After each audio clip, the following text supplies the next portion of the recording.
vale a pena, né? Uma situação. No programa em discussão especial de hoje, eu recebo o advogado Fábio Mariz de Oliveira para falar sobre a reintegração de ex-presos. Seja bem-vindo aqui à Rede Alesp, doutor. Muito obrigado pelo convite. Acho que é um tema importante de sempre discutirmos. Sim, os presos, eles vão lá, cumprem, né, a sua pena e precisam voltar para a sociedade, né? Como que acontece essa volta, né? E principalmente o senhor que acompanha os casos, acompanha os seus clientes que estão presos, como que é essa expectativa deles e esse preparo? Olha, é uma chaga de muitas vezes o cidadão comete o erro, às vezes não, muitos são injustiçados. É uma chaga que ele carrega porque o presídio, o sistema penitenciário brasileiro, São Paulo principalmente, é um sistema muito complicado, com suas mazelas escancaradas ao máximo. Então, o retorno dessa pessoa, se ela possui um mínimo de possibilidade, de conhecimento prévio, até de um amparo familiar, que muitas vezes é fundamental, ele consegue tentar voltar à sua rotina com essa mácula em sua vida. Uhum. Mas que é a maioria absoluta dos nossos presos, que são marginalizados, pessoas, em regra, muito baixa renda, que não tiveram oportunidade, com escolaridade baixa, e esses possuem uma dificuldade enorme de poder voltar a ter uma vida normal, por falta de oportunidade, pelo preconceito, que nós temos uma sociedade que é preconceituosa. A sociedade não brasileira, a sociedade mundial é uma sociedade preconceituosa. Uhum. Então isso traz um problema muito sério para quem tem a vontade, tem o interesse em voltar a ser produtivo à sociedade, a se ressocializar efetivamente. Uhum. Enquanto ele está preso, já tem ali uma preparação para essa volta dele? Nenhuma. Na verdade, o presídio ele é um vácuo estatal, porque o Estado, que já não possui amplitude, né, ramificações suficientes para poder atingir as pessoas marginalizadas fora do presídio, quando estão essas pessoas dentro do presídio, muito menos. Elas são maltratadas, elas não possuem o mínimo de saneamento básico, o mínimo de estrutura, mínimo que qualquer cidadão mereça ou merece ter, até para tentar se ressocializar, né? Acho que isso é o mínimo que o Estado poderia dar para a pessoa tentar se ressocializar. Se errou, que pense no seu erro de forma sadia e estável, e se não errou, que não fique com mais raiva do Estado por ser punido de forma irregular. Uhum. Nesses casos que o senhor comentou de pessoas que cumpriram pena, mas que não eram culpadas, né? O que acontece com elas? Porque ali ela já teve uma perda muito grande, né? Algumas Isso. perderam família, a questão do emprego, eu acredito que deva ser 100%, né? Que perde o seu emprego. O que acontece? Essa pessoa ela é ressarcida de alguma maneira? Ela tem o emprego dela de volta quando ela prova que não teve culpa? Isso vai muito do empregador, né? No mês de novembro, eu li uma matéria sobre um rapaz que era cabeleireiro e foi preso durante um ano e alguma coisa, Uhum. e ele não tem absolutamente nada a ver com o processo.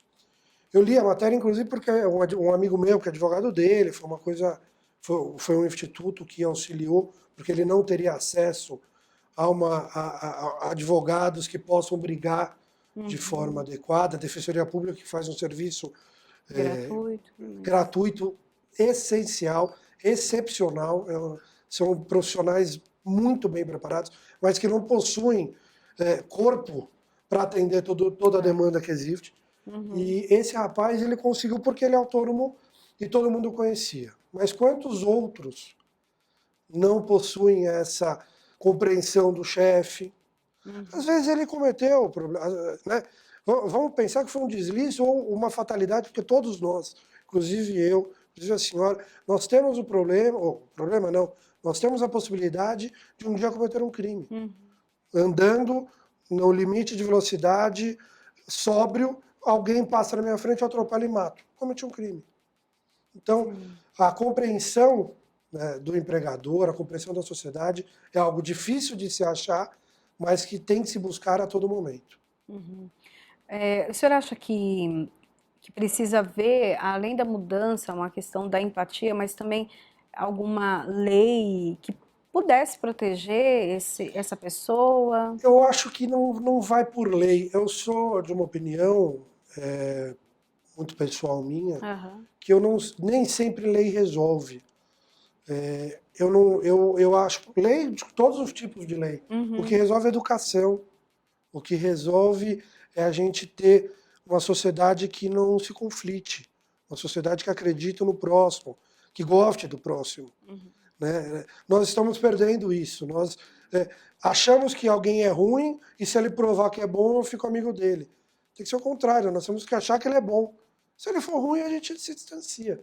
Então isso a lei não resolve. Lei, você impor a alguém que ele tem que recontratar um funcionário, que ele, no íntimo, acha que o cara é culpado e não merece estar aqui, o funcionário só vai ser maltratado.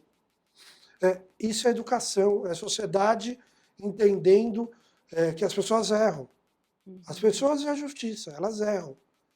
Então, nós precisamos, na verdade, de uma educação social para conseguirmos melhorar todas as esferas do direito criminal, principalmente que é onde eu convivo, o meu convívio é maior há muitos anos. Fica até difícil para o empregador quando ele entende também que o sistema não reabilita, né? Não prepara essa pessoa para voltar, né? Sim. Ou seja, assim como o senhor disse, qualquer pessoa está fadada a cometer algum crime. Isso pode acontecer, né? O empregador também fica, então, já com esse pé atrás de uma certa maneira, porque não teve um tratamento. E onde que isso acontece? Instituições, a pessoa procura, há uma indicação do... Porque esse apoio Isso. jurídico. Olha, nós temos alguns institutos que ajudam as pessoas, que tentam, são profissionais extremamente dedicados, advogados excelentes, que tentam auxiliar em projetos.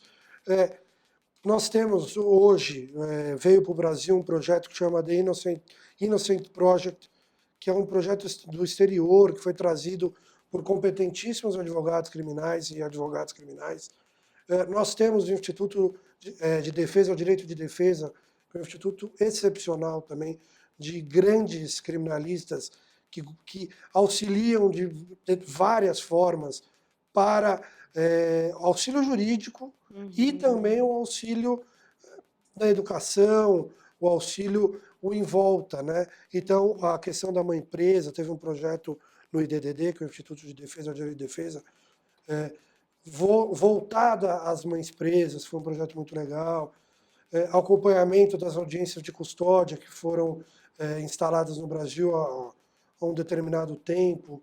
Então, que precisa ser sempre monitorada para ver se está sendo feita de forma adequada, porque o encarceramento em massa, que hoje no Brasil existe, hoje não, há muitos anos existe, ele já mostrou que não funciona. Ele não é satisfatório. Em 1990, nós tínhamos aproximadamente 90 mil presos no Brasil. Hoje, pela última informação do banco de dados da CNJ, o Brasil tem mais de 810 mil, alguma coisa nesse sentido. Sendo que desses 810, 33%, 30 e poucos por cento, não foram nem condenados ainda. São presos provisórios. Presos que poderiam ter alguma forma de controle estatal fora do presídio, até seu julgamento de mérito no processo. Não todos, óbvio, tem alguns que são perigosos. Será que desses 30% dentre esses 800 e poucos mil, será que alguns não poderiam estar fora?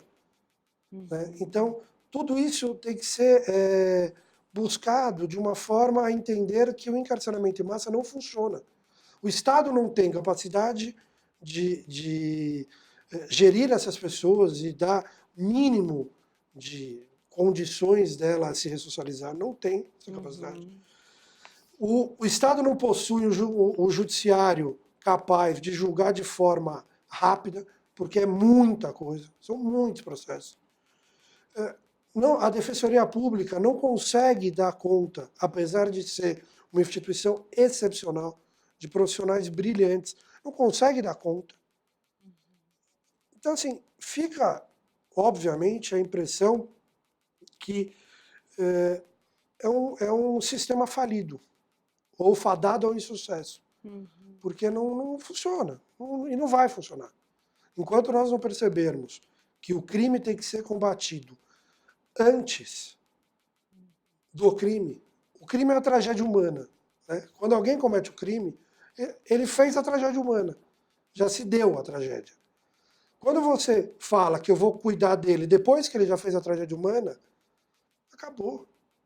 Enquanto não percebermos como sociedade que o importante é combatermos antes do crime, temos que evitar que esse crime ocorra, nunca vai funcionar. Você vai encarcerar, encarcerar, encarcerar, vai ficar secando o gelo durante anos, até um dia perceber que a gente está no caminho errado. No caso das mulheres, né, o senhor comentou agora a volta delas, né, porque quando muitas vezes os filhos são, né, a justiça acaba recolhendo os filhos delas, perdem família, e muitas, tem um índice muito grande de mulheres que são presas porque estavam guardando ou carregando entorpecente dos companheiros, né? Não necessariamente que elas estivessem envolvidas no crime ou no tráfico. Como que fica essa volta dessa mulher para o mundo, né? A mulher já possui, isso, eu sou filho de uma mãe muito forte, de uma mãe que eu sempre admirei. Tenho 3 irmãs muito fortes, tenho uma esposa muito aguerrida e tenho 2 filhas, então eu estou em torno de mulheres. E a força da mulher, ela é inacreditável. Inacreditável. Mas a mulher possui, desde sempre, e hoje principalmente, apesar da luta delas, um preconceito muito forte. É um preconceito, mesmo quem não cometa crime. Sim. Se comete o crime, é mulher e ainda marginalizada, aí que essa mulher não consegue recolocação, mas ela sempre permanecerá forte, firme, buscando voltar para a sua vida normal, buscando ter sua família, ou cuidar de quem está próximo a si. Então, é uma questão muito complicada. A senhora comentou sobre a mulher grávida, os filhos. Sim. Nós tivemos uma lei, e no Brasil tem a estranha mania de ter leis que pegam e leis que não pegam, né? Isso a gente tem no Brasil. Nós temos uma lei, não me recordo ao certo número, não me lembro, mas de uns 5 anos, uma lei já, que permite que as mães cuidem dos seus filhos até 12 anos. E essa lei não era cumprida. E muitas vezes não é cumprida até hoje. O IDDD fez um projeto para enfrentar no judiciário que mães que não tiveram possibilidade de ter uma assistência jurídica adequada, por qualquer razão, possa ter o seu direito garantido por lei de estar com seus filhos. As mães são afastadas de seus filhos no momento de amamentação. Sim. Isso é um absurdo. Esse contato é um absurdo. Voltando à história rapidamente do cabeleireiro que eu comentei, que foi solto recentemente, que disse que não participou do crime, ele contando, foi uma entrevista que ele deu, e disseram qual foi o maior problema, o que mais você sofreu no cárcere. O que eu mais sofri é que eu não vi meu filho falar, eu não vi meu filho crescer, andar, e eu não pude estar do lado da minha mulher quando ela perdeu o filho aos 3 meses de gravidez, quando foi logo quando eu entrei. Eu não tive do lado da minha mulher. Tem pena maior do que isso. E sem ter cometido ainda, né? Então, é muito complicado. É um sistema que só traz mazela. Tem algumas coisas boas, mas só traz mazela. O que precisava mudar para que realmente fosse um período de de mudança, né? A pessoa mudar realmente a rota, né? Uhum. Cometeu algum crime, mas entender que aquilo não foi bacana, que ele precisa ter outras atitudes, o que precisava acontecer? Porque a gente escuta muito que é a escola do crime, na verdade, né? Uhum. Quando a pessoa é presa, às vezes ela sai pior do que quando ela entrou, com mais conhecimento do crime do que ela tinha antes. E até aproveitando só esse finalzinho, depois eu respondo o começo, Aham. eu concordo plenamente com a escola do crime e mais, eu não acho que nem é a escola do crime. É a escola, a faculdade, o mestrado, pós-graduação. Também em novembro eu li uma matéria que o promotor que cuida da principal facção criminosa em São Paulo, da investigação dessa principal facção de São Paulo, Uhum. ele já estava demonstrando uma certa preocupação com os presos de colarinho branco, lavagem de dinheiro. Essa facção criminosa irá aprender a fazer lavagem de dinheiro de forma mais eficiente. Isso foi dito pelo promotor. Uhum. E, e com isso eles vão conseguir dar um salto para quase ser classificado como uma máfia, palavras do próprio promotor, porque eles vão ter por isso que eu brinquei da pós-graduação, do mestrado e Uhum. doutorado. Sim. Eles vão fazer um mestrado e doutorado no crime, que eles vão pegar uma parte que eles não têm o know-how suficiente e vão conseguir aplicar no dia a dia, aprendendo com pessoas que estão lá dentro. Nossa, Então, nós temos essa muito perigoso. complicação, e assim, já voltando à sua pergunta inicial, o que devemos fazer? Uhum. Eu, na minha opinião, eu acho que teria que ter uma mudança geral de Uhum. pensamento, da política criminal não pode ser da mesma forma como vem sendo nos últimos 50 anos no Brasil. A política criminal tem que ser tratada de forma preventiva. Isso diminui o encarceramento. O Poder Judiciário tem que entender que o encarceramento não funciona. Não funciona. O poder público tem que entender que tem que dar oportunidade a quem está fora, tem que dar educação. Essa pessoa tem que se sentir produzindo. Uhum. E mais, eu acho que a única forma da gente conseguir entender ou remediar, acho que é a melhor palavra hoje, para nós remediarmos o problema que temos hoje Uhum. posto, é o auxílio da iniciativa privada, não financiando presídio, não privatizando presídio, não é isso. É o auxílio de ONGs, instituições que possam colaborar. Nós temos, se eu pudesse citar, dois Claro, exemplos que eu fica à acho vontade. sensacionais. Em Jardinópolis, na cidade do interior de São Paulo, perto de Ribeirão Preto, nós temos um CPP, um centro provisório lá, e a Ordem dos Advogados de São Paulo, da subseção de Ribeirão Preto, que é lá do lado, eles fizeram uma parceria com o CPP e é sensacional o trabalho que eles fazem, com horta, educação, emissão da pena sendo feita de forma efetiva. Isso, junto com o Ministério Público da região, junto com o juiz de execução da região. É um trabalho excepcional que é feito lá. O presidente da Ordem dos Advogados de São Paulo lá é o doutor Luiz Vicente, o Guilherme Rodrigues, que é um advogado criminalista que também idealizou esse projeto. São pessoas excepcionais que fazem um trabalho voluntário para auxiliar o preso daquela região. Um outro exemplo que eu dou também que eu acho muito legal, e esse é bem fora do que a gente está acostumado, e não é na Fundação Casa, na verdade. A Fundação Casa, na unidade Vila Maria, possui hoje, começou recentemente, esse ano 2019, um projeto com uma ONG que chama URRA. Essa ONG é uma organização que ensina rugby, que é um esporte britânico, ensina rugby a crianças carentes. Certo. Eles, desde o início, davam aula em CELS, colégios públicos, e esse ano eles começaram a ensinar ou a dar aula de rugby a 250 internos da Fundação Casa Unidade Vila Maria. São essas atitudes que a gente vê melhoras. Né? Nós conseguimos enxergar a melhora nessas atitudes. Nós temos, voltando a falar do IDDD, o Instituto de Direito de Defesa, o Instituto de Defesa ao Direito de Defesa, ele possui um projeto que chama ECID.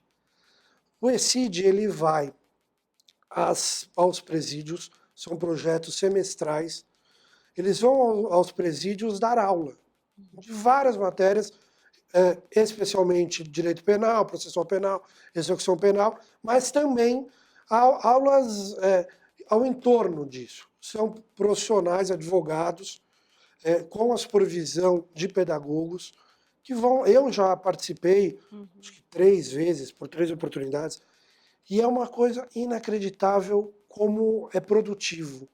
Nós vamos dar aula lá, e eu saí, quando dei aula, das vezes que eu dei aula, todas as vezes, eu saí aprendendo muito mais do que eu ensinei. Até porque eu não ensinei nada, eu trocava ideia. E a vida deles é uma coisa, é muito rica, essa produção do que eles podem trazer para a gente. Porque nós convivemos com pessoas que estão aqui, estão Sim. na Semelhantes, Lesp, né? Os que semelhantes. estão aqui em São Paulo. Mas quem está lá, a gente não tem esse contato diário. E uma história que me marcou muito, 2 histórias, se me permitir. Claro. A primeira, nós dando aula num presídio feminino, eu e um colega meu, Alexandre Pacheco, e nós comentamos, e a nossa aula era sobre o direito e a mídia, direito penal e a mídia.